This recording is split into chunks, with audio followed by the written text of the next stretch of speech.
igreja para a cidade. O papel da igreja como luz, como sal na terra. Eu costumo sempre dar como exemplo lá na igreja que o sal, a Bíblia diz que nós precisamos ser sal.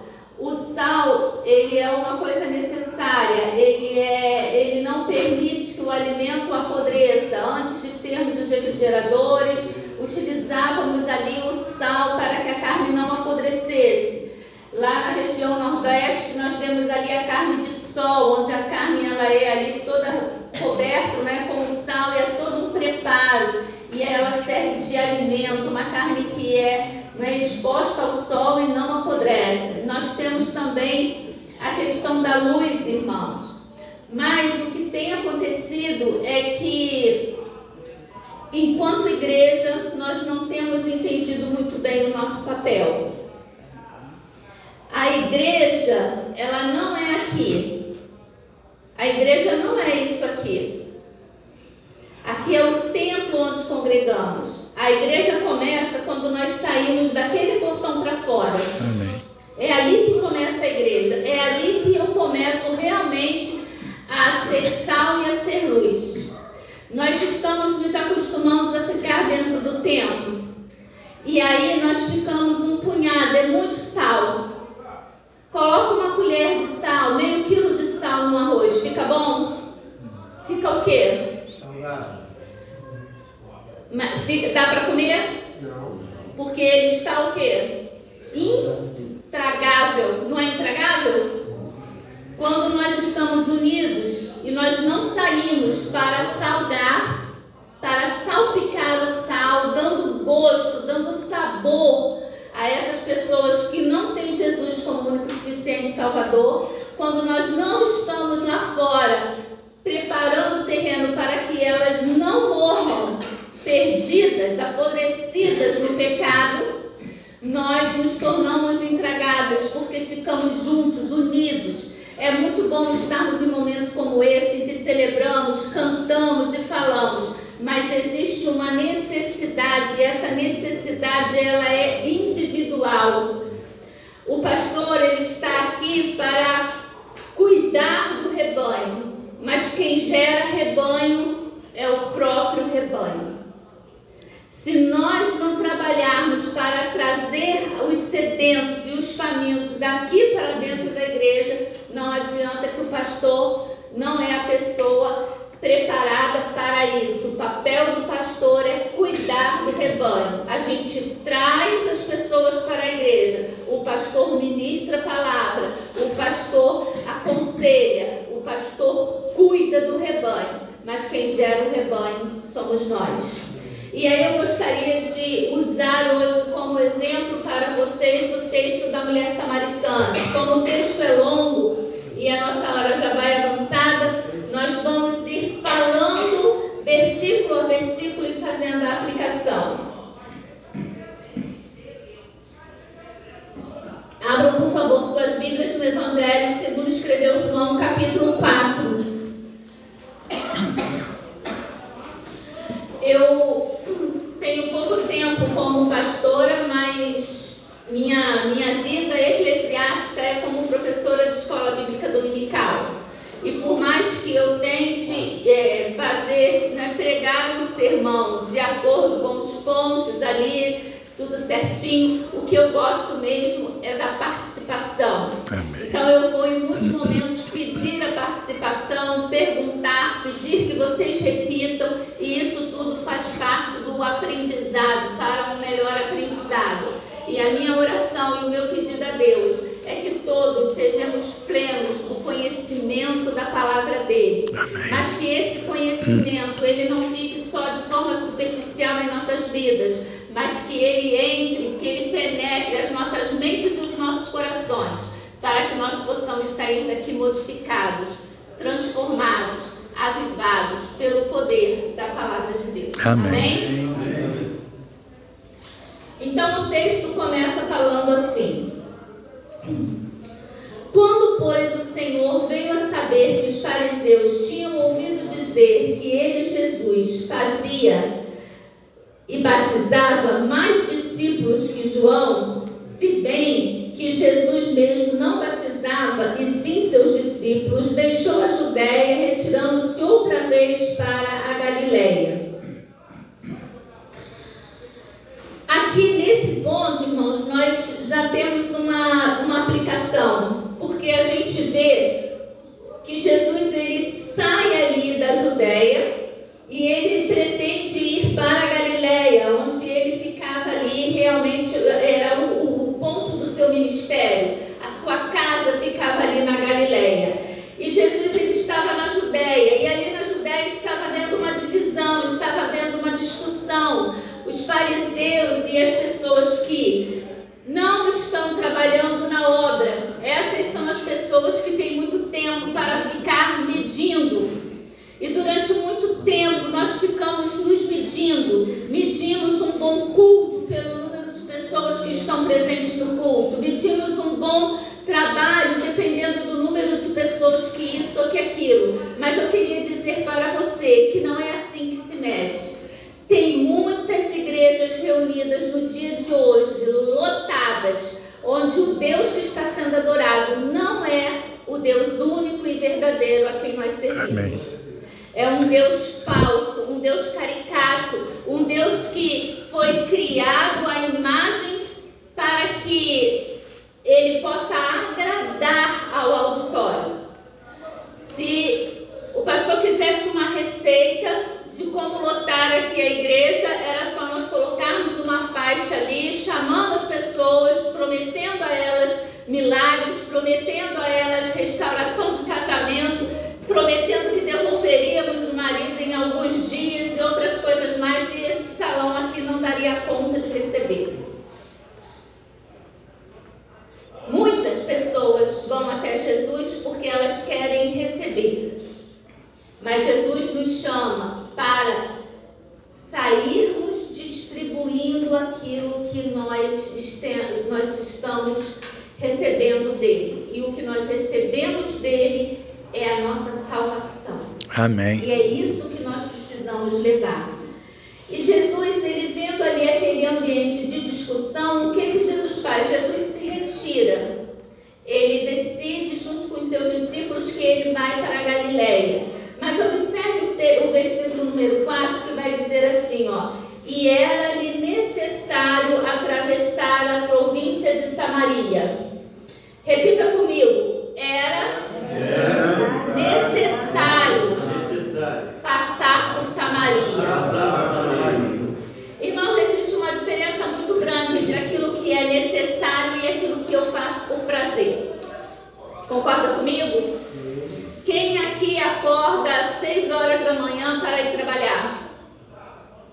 Não é? Acorda porque quer, irmão. Vai lá, vocês não levantaram a mão? Acorda porque quer. Queria ficar na cama, né? A cama pede pra gente ficar, não pede? A cama diz fica, mas você não fica, você sai. Por que você sai? Porque é necessário. Porque você sabe que tem um compromisso. Porque você sabe que precisa trabalhar para receber o sustento para o alimento da sua família. Então existem coisas que nós fazemos porque queremos e existem coisas que nós fazemos porque é necessário. E o texto diz que era necessário que Jesus passasse por Samaria. O judeu, quando ele saía da Judéia e ele se dirigia para a Galileia, ele fazia um caminho de 6 dias, porque ele passava no entorno de Samaria para que ele não tivesse que atravessar Samaria. Se ele fosse da Judéia para a Galileia, atravessando Samaria, seria um caminho de 2 dias. Como ele circundava a cidade, ele levava 6 dias para ir da Judéia à Galileia.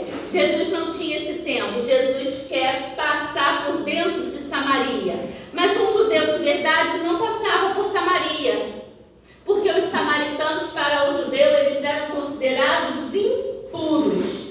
E aqui o texto continua dizendo que chegou, pois, a uma cidade samaritana chamada Sicar, perto das terras que Jacó dera a seu filho José. Repita comigo: chegou à cidade. Chegou à cidade. Ele chegou na cidade chamada Sicar. A cidade de Sicar era uma cidade de bêbados. Era uma cidade era uma cidade de pessoas de má fama. E Jesus chega nessa cidade.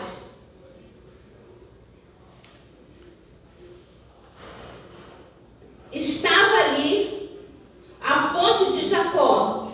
Cansado da viagem, assenta-se Jesus junto à fonte por volta da hora sexta. Nisto veio uma mulher samaritana tirar água. Disse-lhe Jesus: dá-me de beber. Pois seus discípulos tinham ido à cidade para comprar alimentos. Seus discípulos tinham ido aonde? À cidade. Para fazer o quê? Comprar alimentos. Comprar alimentos. E Jesus fica ali, sentado no poço. Observe, os irmãos já devem conhecer bastante essa história, que era por volta de meio-dia. E Jesus está ali sentado junto àquele poço e vem uma mulher para buscar água. Ela vem com um cântaro para buscar água. Ela vem com o que nas suas mãos? Um cântaro, porque ela queria o quê? Água. Ela queria tirar água daquele poço. Então eu disse para vocês que a cidade de Sicar era uma cidade de ébrios. Eu disse para vocês que os samaritanos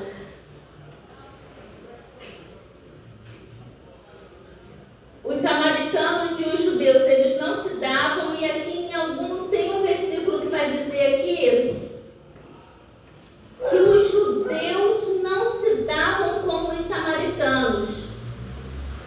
Está aqui no versículo 9, olha só.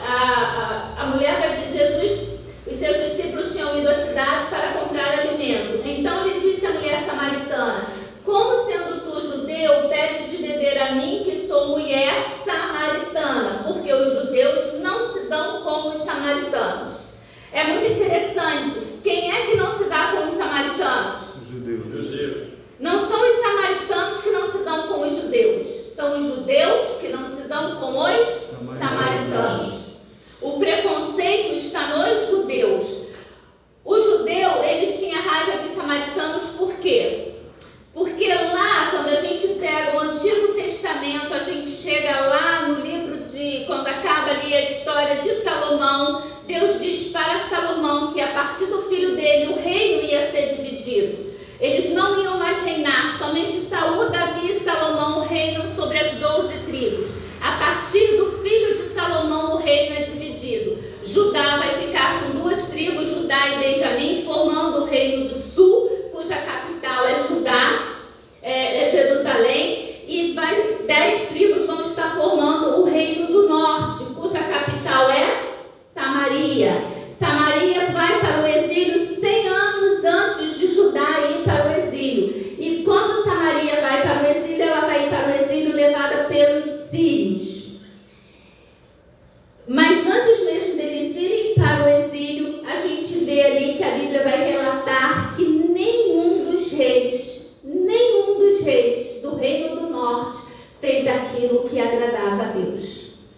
E o primeiro ato que o primeiro rei ali do reino do norte faz é construir um lugar de adoração a uma imagem. Por quê? Quando o reino se divide e o templo ficava lá em Jerusalém, o rei pensa assim: se eu permitir que o povo vá para Jerusalém para adorar a Deus, pode ser que eles venham a querer novamente unir todo o reino. E por isso ele constrói ali um altar e ele diz: agora vocês adoram aqui, é aqui que Deus se revela, é aqui que Deus está. Isso é importante para vocês entenderem mais à frente o diálogo dessa mulher com Jesus.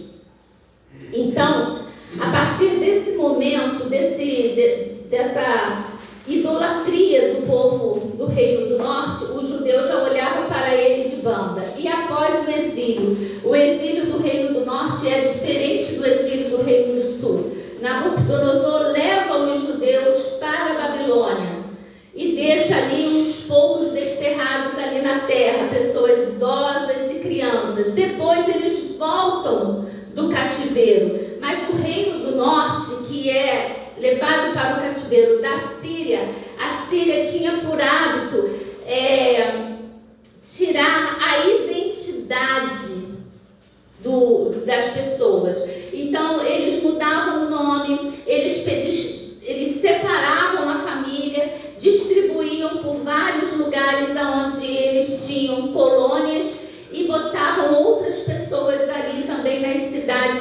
do Reino do Norte. Com isso, começou a haver casamento dos judeus ali do reino dos israelitas, do Reino do Norte, com outras raças, com outras pessoas. Então, o samaritano, eles não eram judeus puros, eles não eram israelitas puros, e por isso o judeu, ele não se dava com os samaritanos. Eles não comiam com o samaritano, eles não falavam com o samaritano, eles agradeciam a Deus todo dia por não terem nascido cachorro, mulher ou samaritano.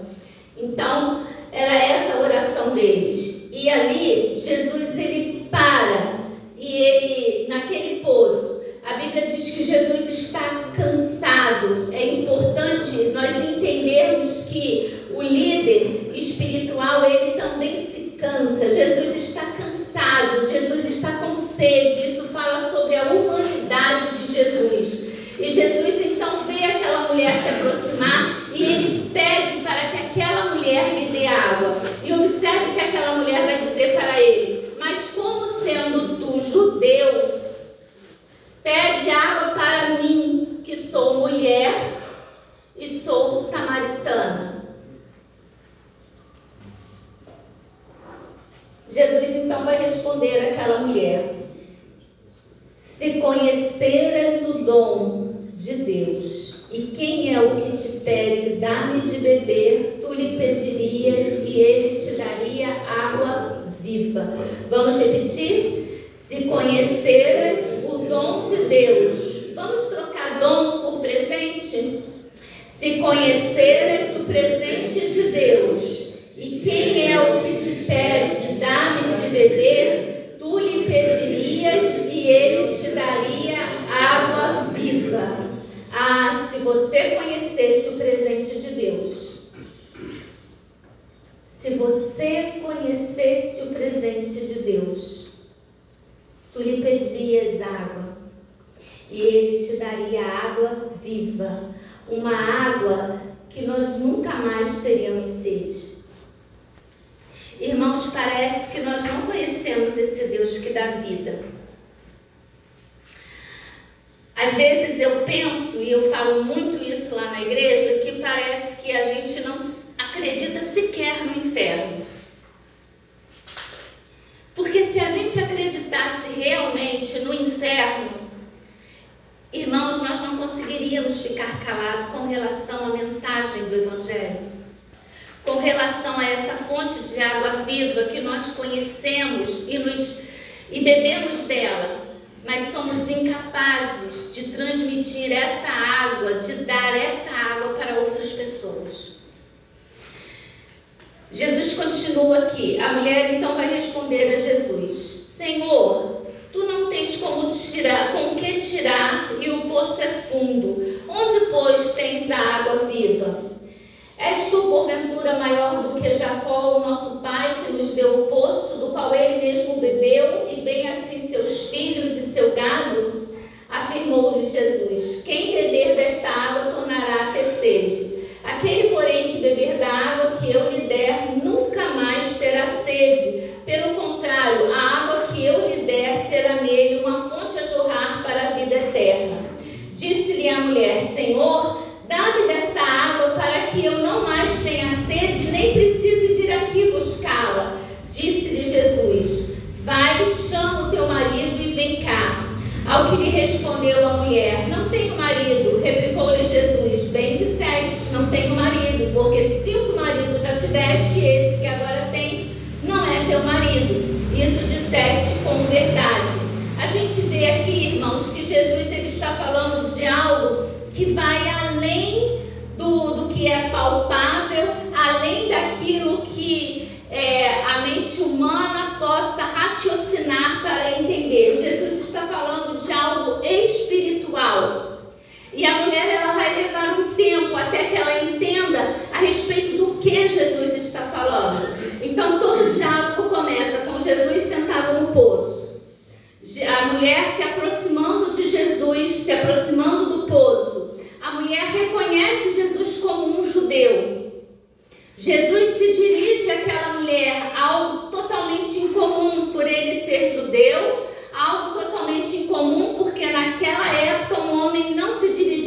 mulher. Algo incomum também era o fato daquela mulher estar ali, naquele poço, naquela hora. O que significava que aquela mulher era uma mulher rejeitada pela maioria das outras mulheres. Porque o horário das mulheres irem ao poço era pela manhã, quando o sol estava fraco. Aquela mulher estava indo no pior horário do dia buscar água. Isso fala a respeito, irmãos, das pessoas que estão aí no mundo e que precisam ir buscar água, uma água que elas bebem e elas estão sempre com sede. Nós podemos fazer essa comparação, irmãos, com esse evangelho barato que está sendo pregado. Um evangelho de prosperidade, um evangelho que diz que você não vai ficar, que você vai ter sempre saúde, um evangelho que diz que você vai ter sempre o melhor de todas as coisas, um evangelho que diz que você não nasceu para ser cauda, você nasceu para ser cabeça. Que bicho esquisito é esse? Que só tem cabeça, que não vai ter cauda. Isso é um monstro, irmãos. Isso não existe. Se fosse assim, Deus não teria enviado o Filho dele para morrer numa cruz. Observe a morte dos apóstolos. Apenas João morreu de morte morrida. Morreu de velhice, porque todos os outros foram martirizados. Você lê, por exemplo, no Evangelho, a respeito de José. A Bíblia fala de Maria acompanhando o ministério de Jesus, mas a Bíblia não fala de José. Provavelmente José já estava morto. Jesus, como Senhor, filho de José na terra, ele não poderia ter curado seu pai? Deus tem poder, irmãos, e ele realizou, realiza e continuará realizando milagres. Mas nós precisamos entender que o maior milagre que ele realizou foi ter morrido numa cruz e ressuscitado. E dessa forma ele pode nos dar vida, e vida em abundância. Então nós precisamos de olhar para essas pessoas que estão sedentas, olhar para essas pessoas que estão batendo cabeça, indo de igreja em igreja sem ter aonde ficar, cada dia com mais sede, porque elas não são saciadas nas necessidades delas. Porque o que sacia a nossa sede, irmãos, é a palavra de Deus. É a busca do Deus verdadeiro. Aquela mulher, ela estava ali e Jesus começa a dialogar com ela e ele diz: dá-me de beber. E ela aí vai relatar: mas como que eu posso dar de beber? Como que o Senhor pode falar comigo se eu sou uma mulher samaritana? E aí a gente vê, irmãos, uma coisa que acontece e nós precisamos trabalhar, porque dentro das nossas igrejas não estão as pessoas doentes. Onde estão as pessoas doentes? Tem uma pergunta que eu faço sempre lá na igreja. Fala para mim, se Jesus estivesse realizando o ministério dele aqui, nesse século, nesse momento, e ele viesse aqui para essa região aqui da freguesia, Jesus frequentaria nossas igrejas? Sim ou não? Vocês estão melhor do que o povo lá da igreja, porque lá na igreja toda vez eu pergunto, eles dizem: viria sim. Eu falo: não viria não. Ele não viria porque Jesus, ele estava sempre onde estavam o quê? Os doentes. Ele mesmo diz: eu não vim para os sãos. Eu não vim para os sãos, eu vim para os doentes. Então, a pergunta que nós precisamos fazer é a seguinte: onde estão os doentes? Onde estão as mulheres samaritanas, que são rejeitadas pela sociedade, que são discriminadas pelo seu comportamento, que não podem se relacionar com as outras mulheres porque ela é tida como uma mulher, não é, infiel, uma mulher que já teve 5 casamentos, então pode-se pensar que seria uma mulher fácil, pode-se pensar que seria uma mulher que não levava o casamento a sério, pode-se pensar em várias coisas. E o pior é que Jesus vai dizer que o que ela vive hoje não é marido dela.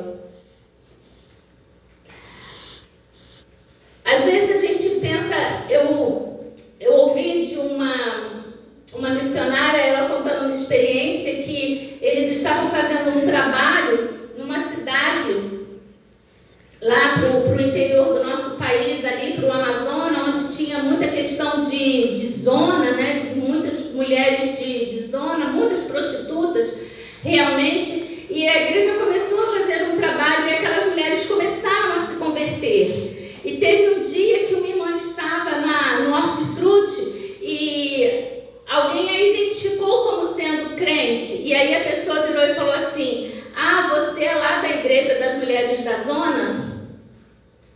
E aí aquela irmã ficou extremamente ofendida, e o missionário ele estava ali passando para a gente, trabalhando a nossa mente de que, irmãos, não é que a igreja virou uma zona.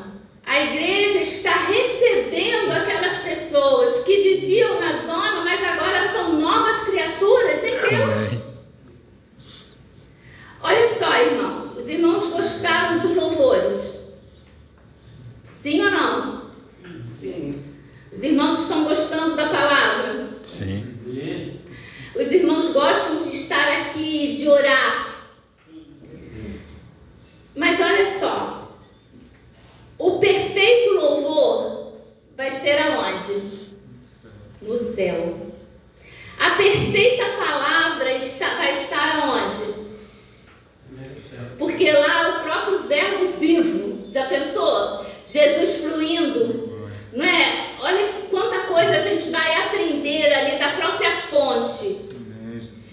Se a igreja aqui na terra fosse para ter bom louvor, fosse para ter apenas bom louvor, apenas boa palavra, apenas momentos de comunhão, Deus já tinha arrebatado a sua igreja. Amém. Nós estamos aqui na terra porque temos uma missão a cumprir. Amém? Amém. Eu e você temos uma missão a cumprir. Mirtes Matias declama uma poesia onde ela diz que a obra que nós temos que realizar aqui na terra, nem a anjos Deus deu a executar.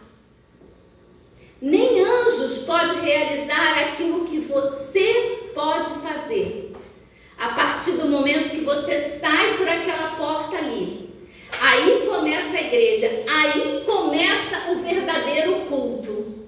O verdadeiro culto, ele começa quando eu saio daqui abastecido e eu começo a colocar na prática, no meu dia a dia, com o meu vizinho, o meu patrão, a minha esposa, os meus filhos, aquilo que eu recebi aqui na casa do Senhor. Amém. A mulher, ela está ali. E Jesus então começa a falar. Ele diz que tem uma água que do momento em que ela beber, ela nunca mais terá sede. Então ela diz: Senhor, eu quero essa água. Eu quero essa água para que eu... Irmãos, esse versículo 15, né, como professora de EBD, eu diria para vocês, sublinhem esse versículo.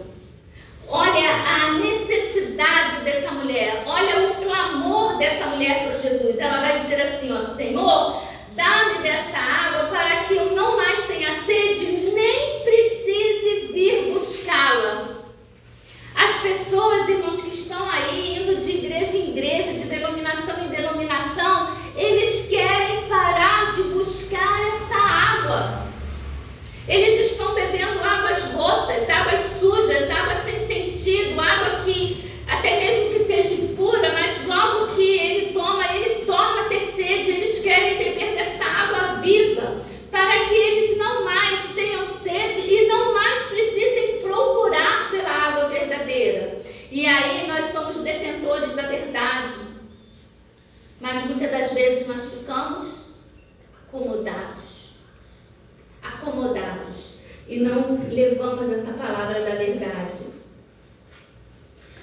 Versículo 19: Senhor, disse-lhe a mulher, vejo que tu és profeta. E aí parece no texto